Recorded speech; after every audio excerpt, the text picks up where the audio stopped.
So the next point of distinction between international and domestic human resource management is the perspective in which the functions are carried out.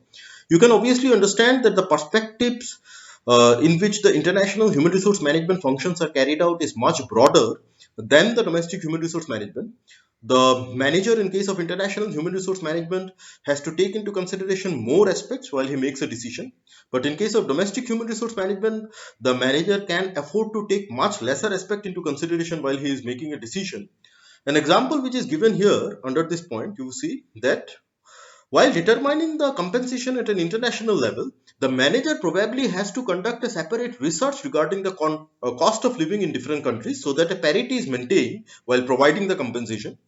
But this becomes completely irrelevant in case of domestic human resource management because it is expected that different states will more or less have the same cost of living or similar cost of living.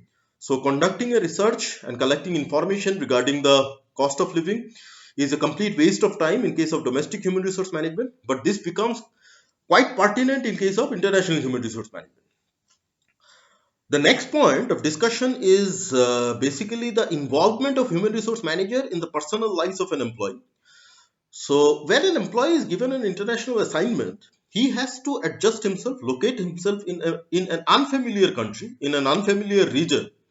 So at the initial stage, he faces a lot of problem in regard to accommodation, with regard to access to different facilities.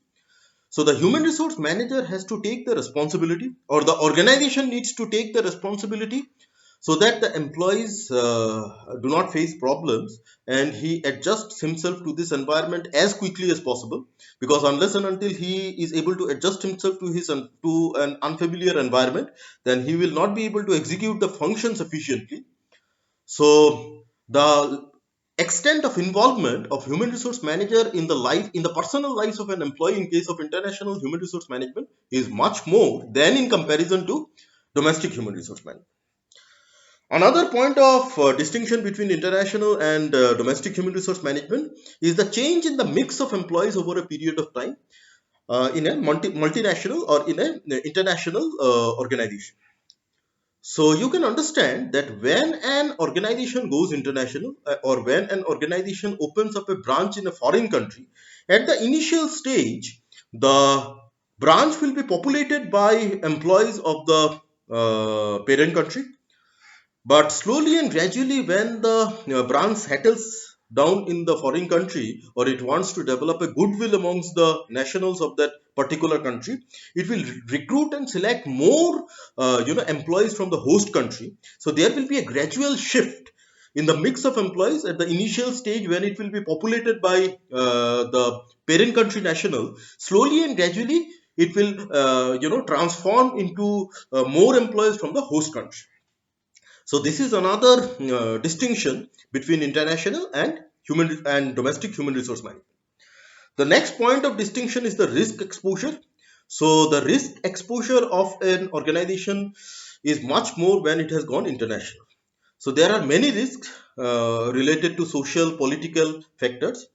But in terms of human resource management, there can be a complete dismissal on the part of the host country national to accept the parent country. It can happen that the host country nationals are completely dismissing the parent country national and are completely against the parent country opening up a branch in their country.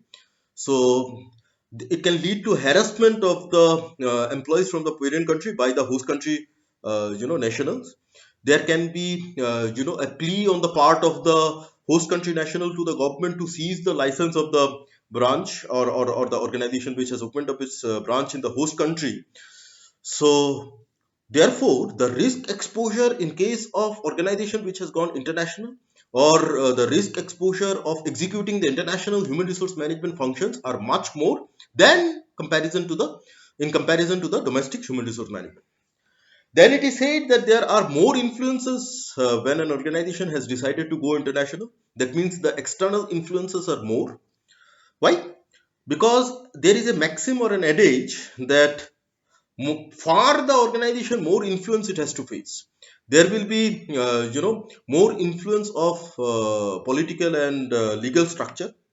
there will be more influence of cultural structure. That means there is a the organization need to adjust itself to the different cultural structure in a foreign country.